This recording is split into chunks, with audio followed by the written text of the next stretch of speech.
Well, there's two big games remaining in this Eredivisie season of Willem II, and we're looking to establish ourselves now as the best of the rest after Feyenoord and Ajax. Utrecht are trying to have something to say about that, having stolen a star player this year and the year before. They're now just 3 points behind with 2 games to go. They've got a better goal difference, and we've still got to travel to Ajax, so it might well get a bit tense. On the plus side, though, we've had a brilliant youth intake.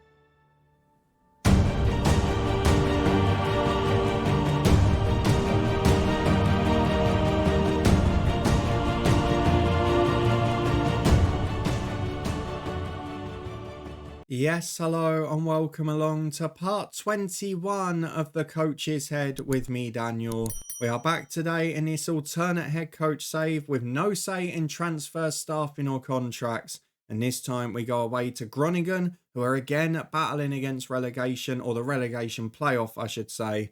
And then Ajax away, who are second and may well relinquish their title to Feyenoord this year, unless they can beat us, win their other game and get some luck elsewhere. So if you're looking forward to seeing what happens in all the battles, as we could still technically finish third, fourth, or fifth, but fifth very unlikely given the goal difference swing, then please do put a thumbs up on the video. We're going to have a look at an exceptional youth intake on paper, and we're also going to play these 2 games before our season review.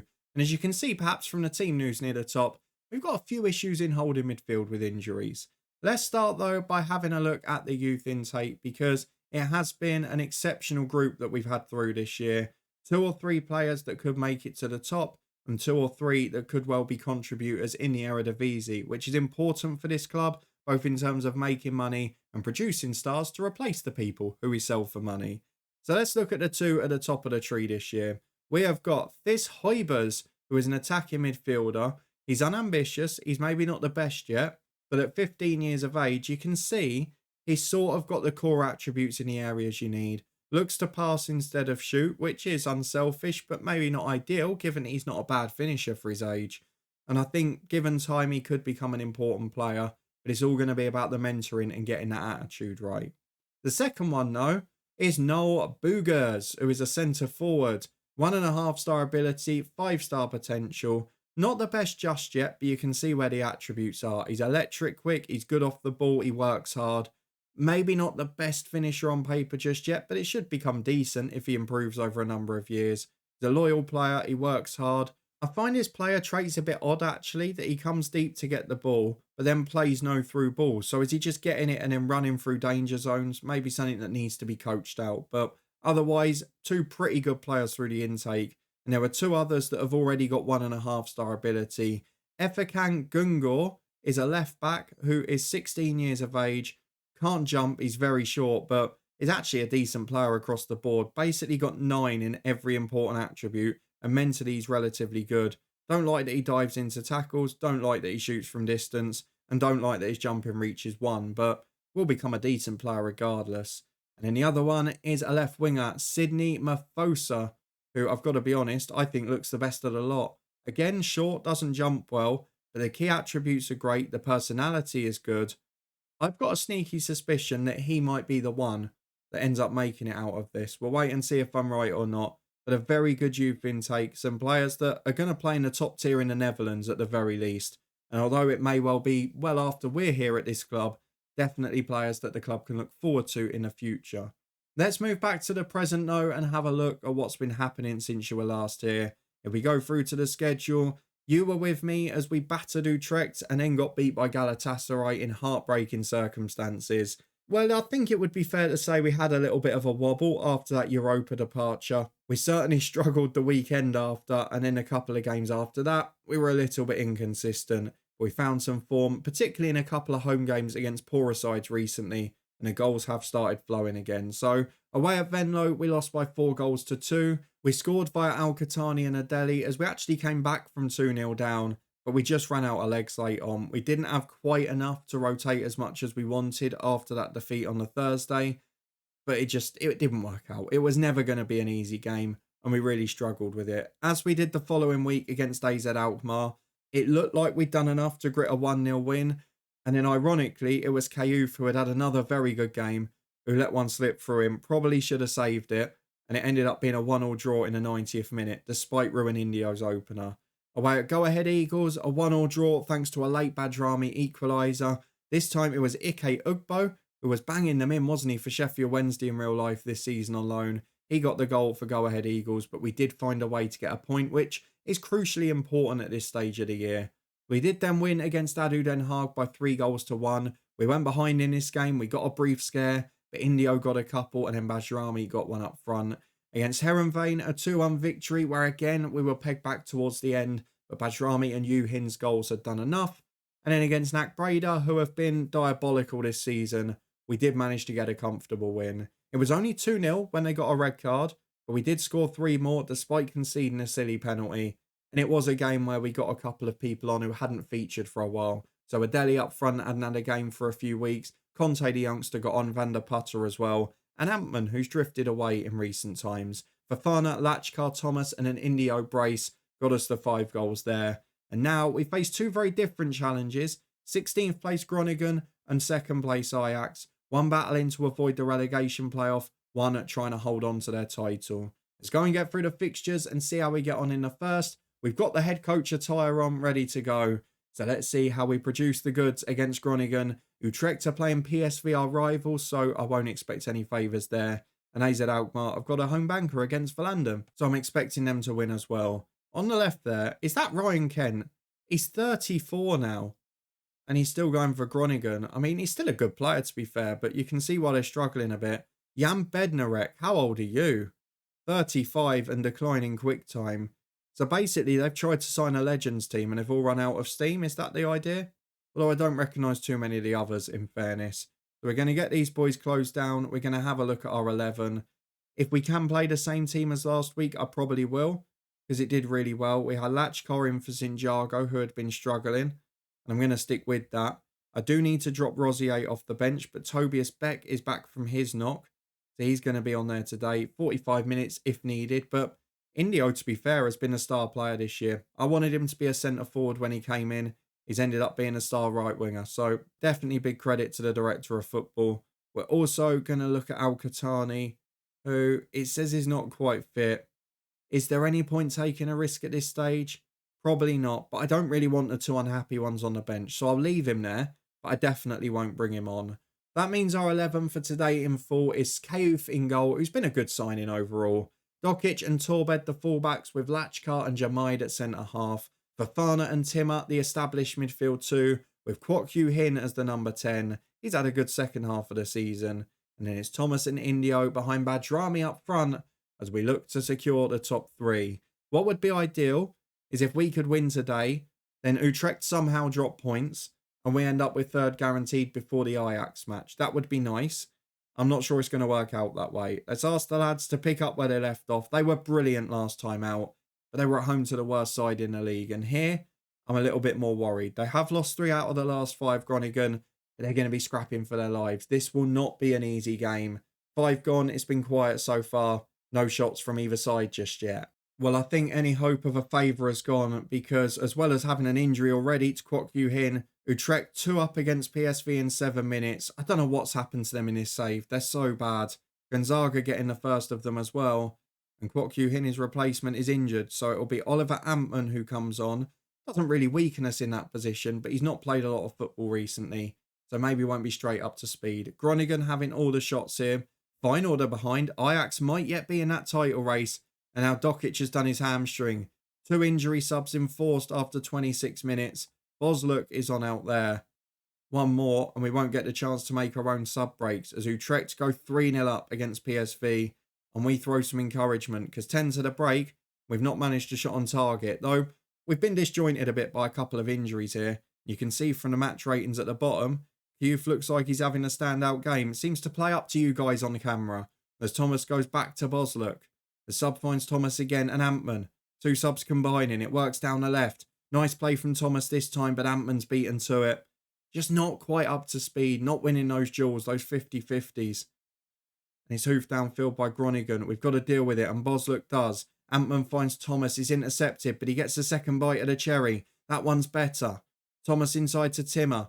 Can he find the cutting edge ball? To Bajrami. Good ball for Thomas. Striker turns provider. And a big lucky deflection sends it in. I do wonder if he was off from the first pass, but I think we might be all right.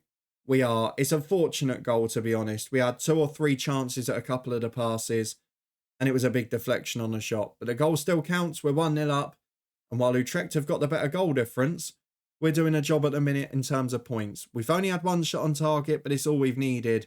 It is 1-0 to Willem II at the break. And I would not mind the return of the 1-0 victories in days like this. You can see Utrecht have got a 4th.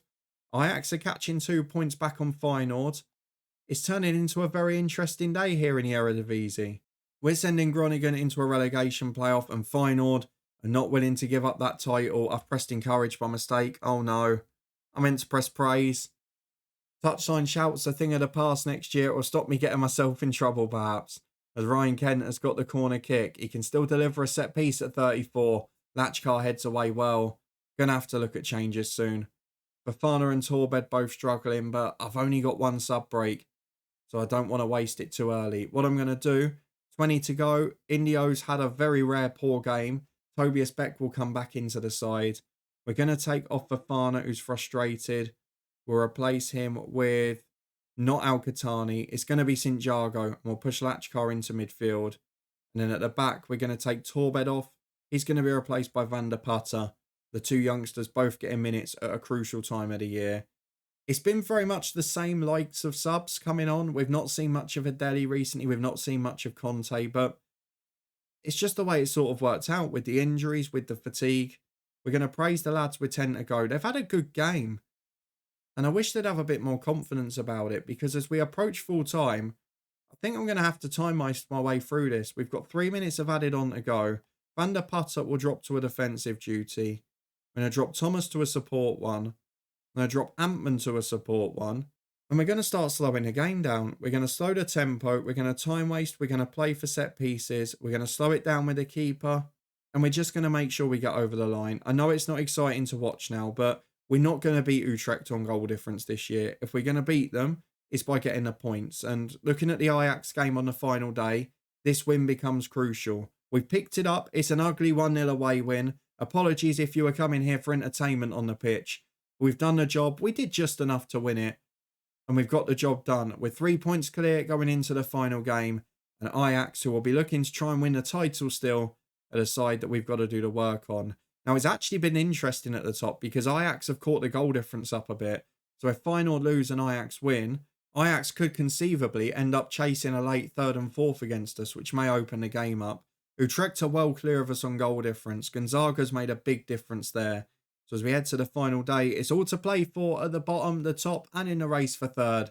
Let's see who comes out on top as we return in a moment to face Ajax.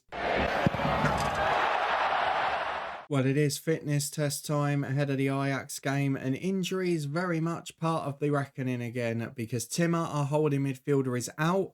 Al-Qatani, who would naturally come in for him, not recommended to be fit.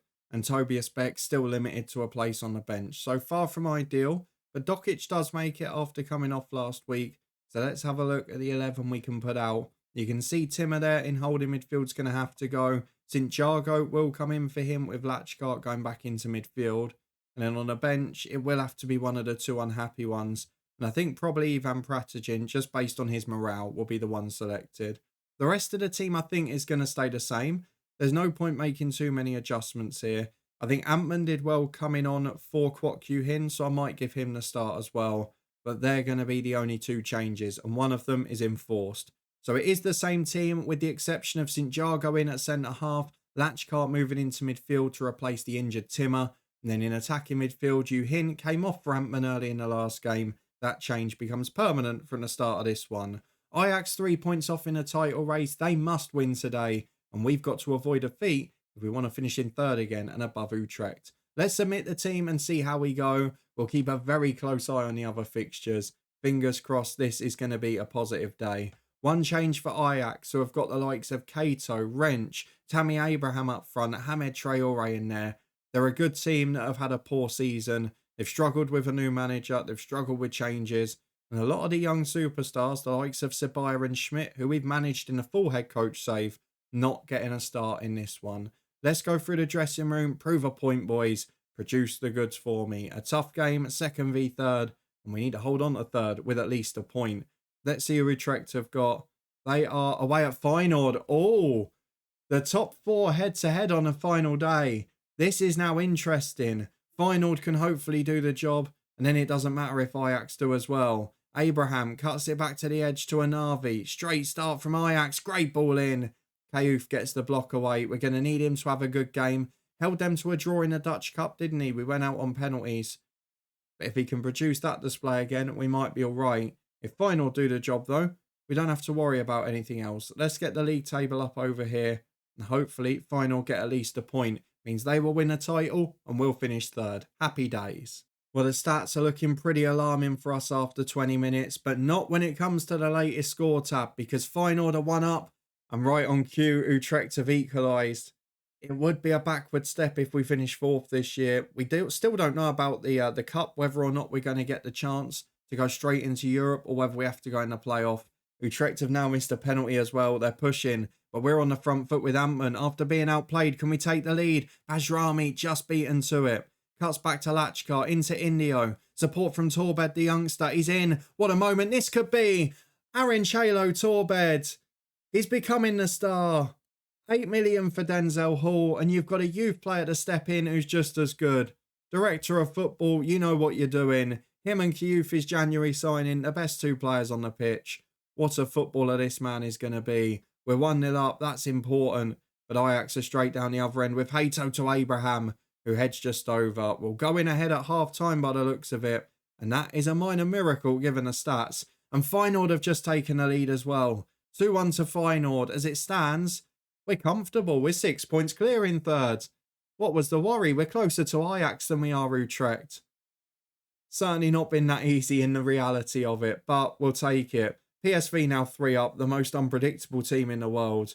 But Utrecht are losing, and that's all that matters, because it means we will finish third. As Fofana finds Antman, we know Ajax have got to go for it now.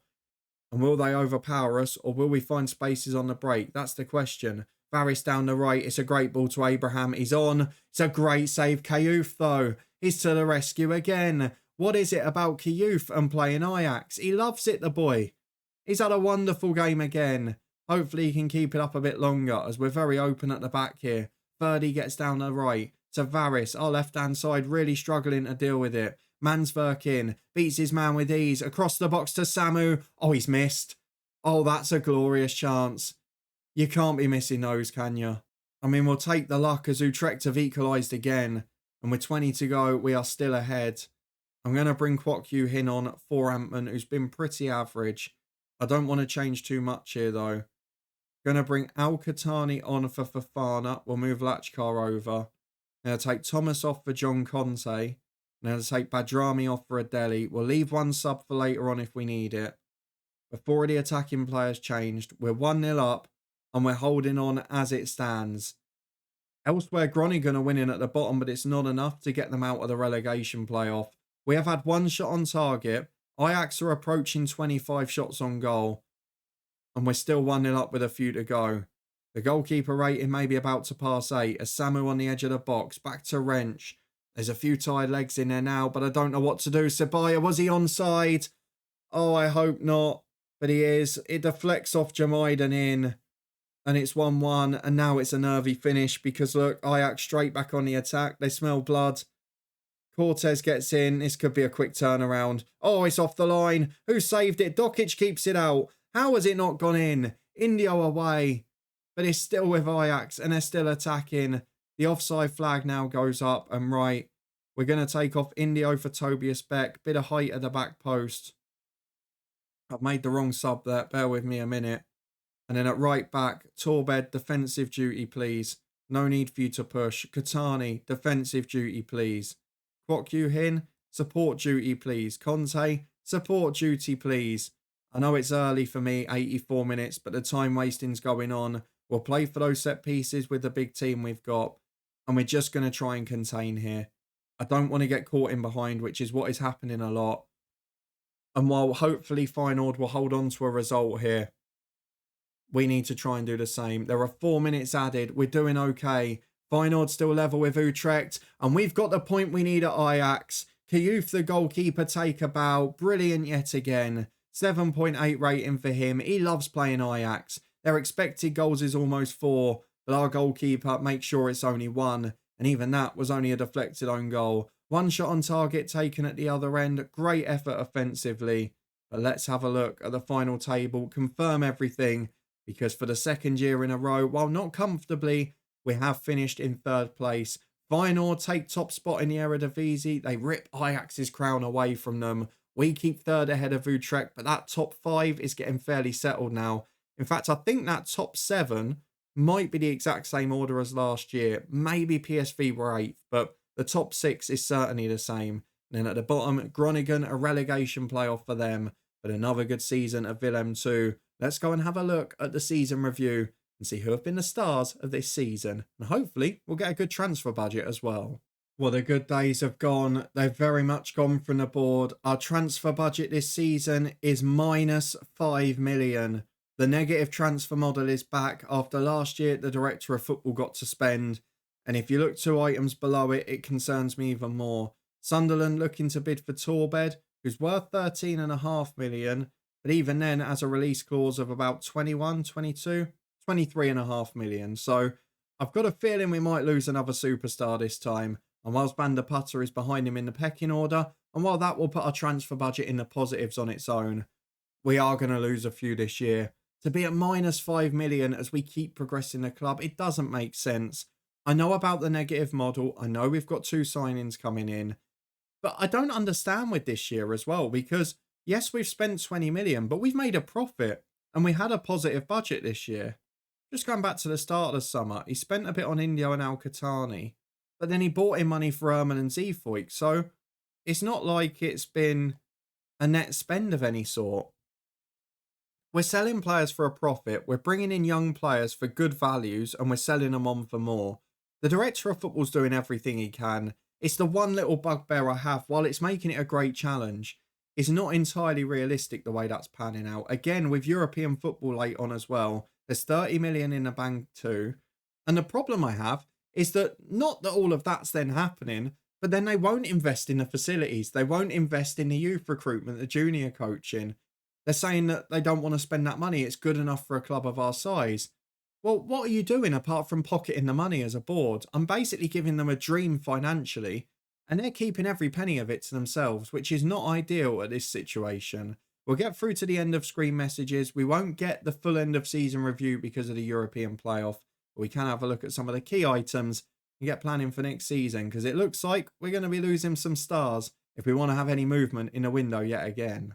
Well, here we are. We'll finish with the end of season messages as the supporter profile update. We're growing the club again. There's still a season ticket waiting list and everything else is going nicely. The club vision is reach the Europa League and finish in the top half. We've done that. I'll give them the benefit of the doubt of saying maybe they want to save this money to build a new stadium, but it's said that for a while and there's been no indication of it. So maybe that's where we're going to get some news this summer, and then I would forgive them. I'm getting moaned at for not playing defensively solid football, even though, hang on a minute, I want to see this. Have we been that bad defensively? What is our defensive record this season? Get the league table up, bear with me here. We've conceded 33 goals. It's the second best in the division. We've conceded less than 1 a game. Right, something's broken here. I'm sorry. 33 conceded in 34. Second best defence in the league. Better than the champions. And we're disappointed that you're not playing defensively solid football. I don't know. I do not know what more I can do for you. Not to mention the fact, in January, my goalkeeper was sold for a release clause. Because of your negative transfer model, I had to sell my best right back. I'm very annoyed now. At the end of a very positive season, I'm becoming upset at the board.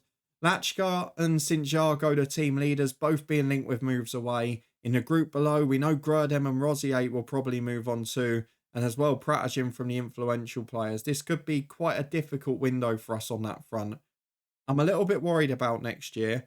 I've got to be honest, for the first time, I'm probably looking at all of this and thinking, is it time for the first move of this coach's head save? Are there any jobs that are going to be cropping up?